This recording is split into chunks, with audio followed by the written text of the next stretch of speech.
आज आपण काही फूड बघूया जे हार्ट हेल्दी आहे. आता तुम्ही कोबी उकडवून घ्या, एक साधारण 100 ते 150 ग्राम्स, आणि तो तुम्ही रोज खा. ज्या लोकांना हार्टचे काही इश्यूज आहेत त्यांनी ते रोज ॲटलिस्ट 2 महिने तरी खा.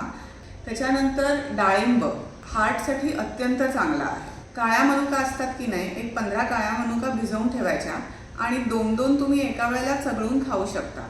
सकाळी उठल्यावर गरम पाणी, अर्धा चमचा हळद पावडर आणि 1 चमचा आवळा पावडर असं तुम्ही रोज सकाळी घेऊ शकता.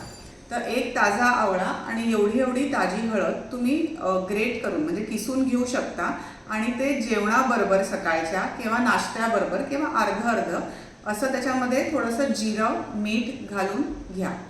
दुधी आणि पडवळ ह्याचा एक 60 to 100 ml ज्यूस काढा, गाळा आणि तो सकाळी घ्या.